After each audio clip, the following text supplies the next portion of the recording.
Tucson Church, December 12th, 1965. Brother Branham presides over his last service, and also a last public appearance, and his last sermon. During this farewell preaching titled Communion, Brother Branham drops some strange words. Aren't you happy that Christ has the keys to open the door called death? He will guide my passage on the river. One day I must arrive at this gate, and I will be wrapped in the dresses of righteousness. He will call me from the dead. He promised it, and I believe it.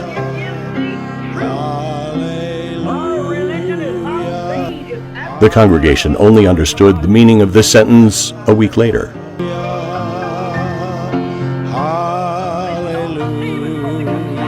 The meeting of communion took place here in this ancient Jewish temple. For Brother Lonnie Jenkins, this place is significant because the prophet of God chose it for his last meal. Only a few days before his departure from this dimension, Brother Branham preached his final service, Communion, December 12, 1965, at the Tucson Tabernacle, while yet in its first location. The building was originally the first Jewish temple in Arizona, called the Stone Avenue Temple, or Temple Emmanuel. It was incorporated March 20th, 1910. It currently houses the Jewish Heritage Center of the Southwest. Both Jesus and Brother Branham preached their last public sermons in Jewish temples, closing out an era. In the time of Jesus, the gospel light was to transfer to the Gentiles. Brother Branham's ministry was to restore the heart of these Gentile children back to the original apostolic Pentecostal fathers. Soon, the gospel light will shift from the Gentiles and return to the Jews.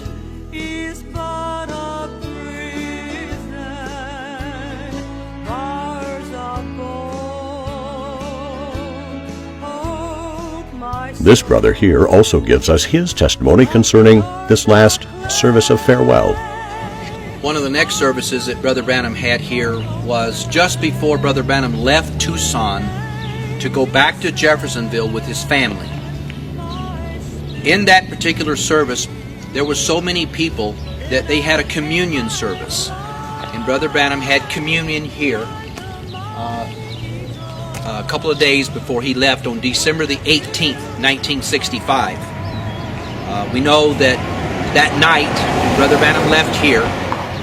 The accident occurred in Texas, and then on December the 24th, Brother Branham passed away. I'm sorry. That lady so much.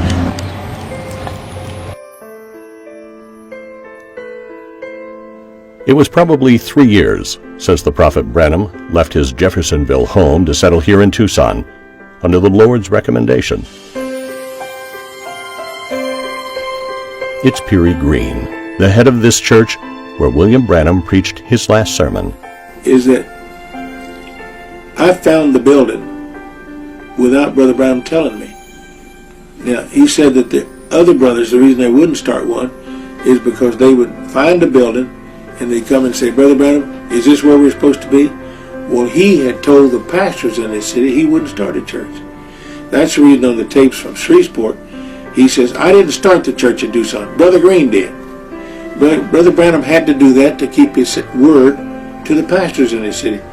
But you see, if you want to be negative about it, you can say, well, Brother Green said that, Brother Branham said that wasn't his church. He didn't start that church. It's just according to your mental attitude about it. But I took it because Brother Branham told me I followed the leadership of the Holy Ghost. And I'm going to tell you this, anytime you do what the Spirit of God tells you to do, there's going to be opposition to it.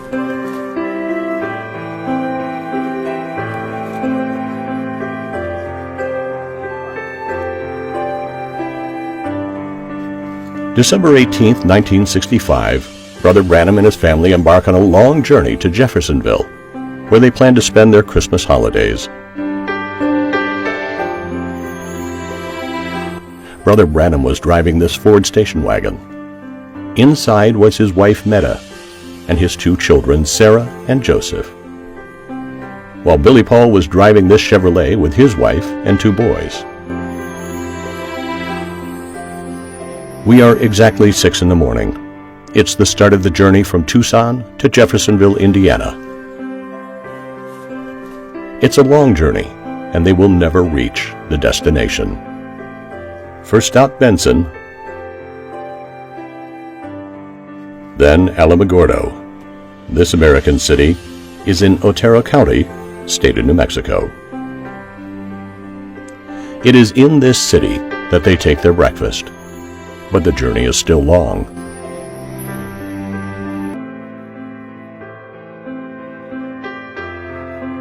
Before dark, they reached Clovis, still in the state of New Mexico. This stop is important because it will be the last before the fatal destiny. While the whole family is at the dinner table at the small restaurant in Clovis, Brother Branham remains in the car before finally deciding to join the family at the last minute, and this time he will take just a small, very light dish, and it will be Brother Branham's last meal. Upon leaving the restaurant, Brother Branham orders his youngest son, Joseph, to ride in Billy Paul's car. William Branham and his family leave Clovis and resume their journey.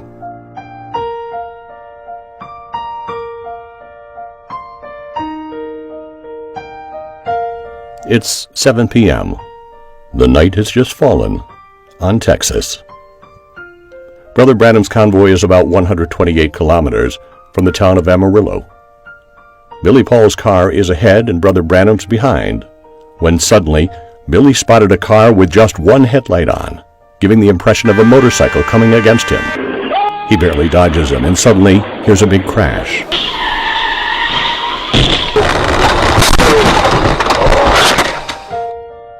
It's the collision. The inevitable has just happened. An older model 1961 Chevrolet, driven by a drunk boy of about 17 years, has just hit the car of the prophet. The accident is serious. Brother Branham finds himself between life and death, his head passing through the windshield, his left arm and elbow stuck in the door, and his leg wrapped around the axis of the steering wheel. Meta, on the other side, found herself under the dashboard, on the right side of the car, almost dead. But Brother Branham took this hand and ran it back through the windshield and said, "Put her hand in mine." And he prayed something like this: "Lord, help us in our hour of need. Don't let Mommy die." And Sister Branham came to life.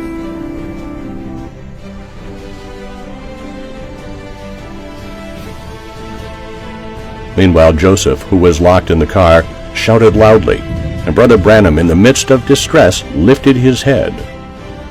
While in heaven, a sign occurred, signaling that an important event just happened in the world. The ambulance evacuates the other casualties on the scene, but Brother Branham, on the other hand, remains embedded in his vehicle. It took 45 minutes to clear William Branham from the scrap.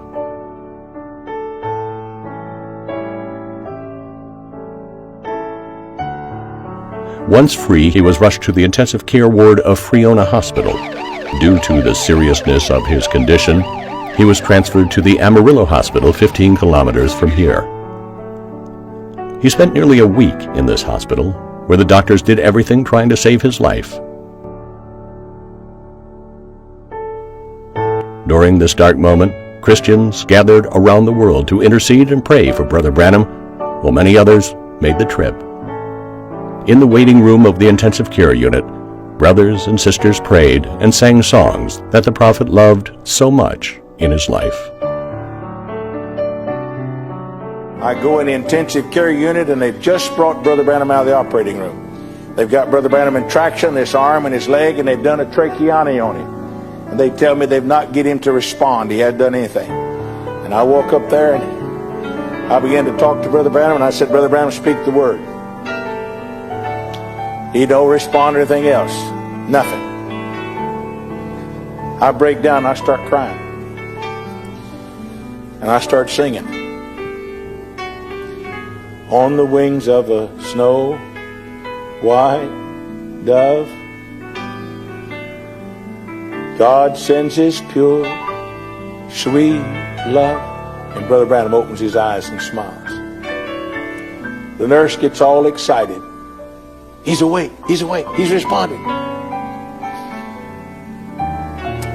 I go ahead and finish the course, and I tell Brother Branham about seeing the moon. And when I do, he tries to sit up in bed.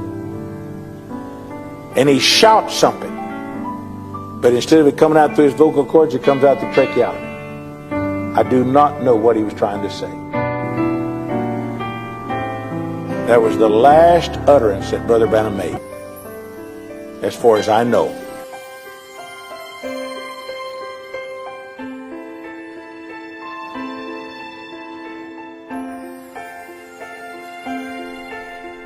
It's Friday evening, December 24th.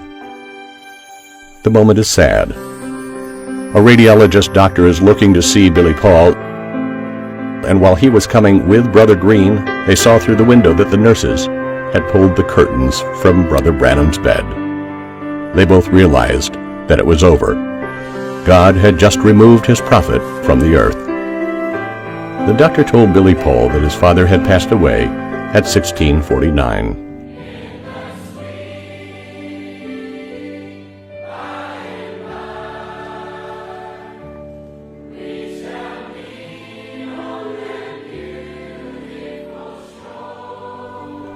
It was Peary Green who brought the sad news to the brothers gathered outside. The sun had just set on the western sky, and an extraordinary sign was visible to the naked eye. The evening star, the moon, and the sun shone almost in the same way. The three heavenly bodies were so close to each other. He was born under a sign, and he died under a sign.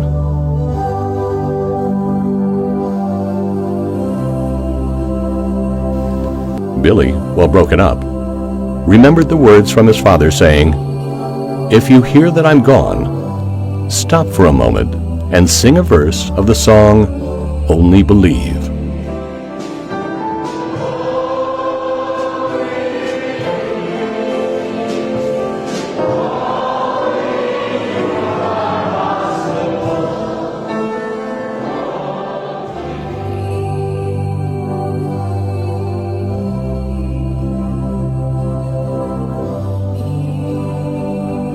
Thoughts and memories passed through the minds. The prophet is gone. What remains for the world besides the judgment? If you can believe the Sodom sign of Luke, is he from? William Marion Branham's body was transported to Jeffersonville, and Wednesday, December 29th, 1965, was the day of the funeral. People came from everywhere, crying for the prophet of God who had been taken back to him. That day, the evangelist Tommy Osborne paid a heartfelt tribute to William Branham at the funeral. Right after that, Gordon Lindsay brought Brother Branham to Portland, Oregon, in the big city auditorium that seats 8,000 people. We sat in the third balcony. This gentle little man came out on the platform. He was like Christ to me. He spoke very careful.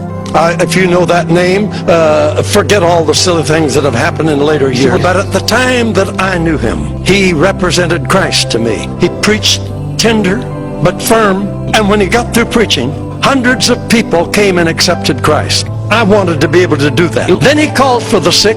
Marvelous miracles took place as we watched. I had my second vision. I saw Jesus in that man.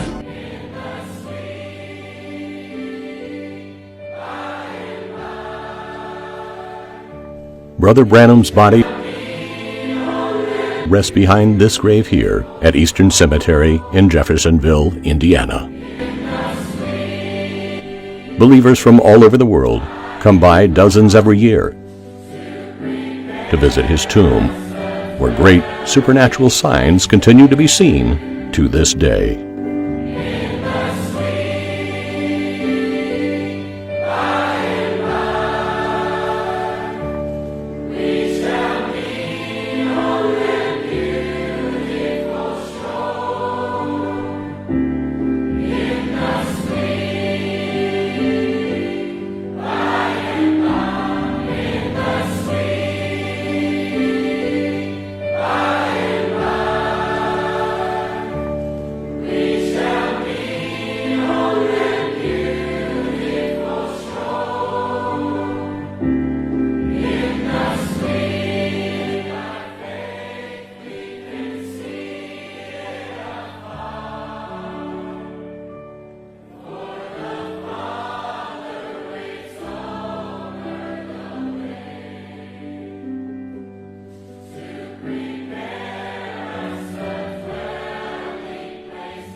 Thank you, dear Father, for what you have done, the message of the hour. We thank you for your servant, your messenger, and his message.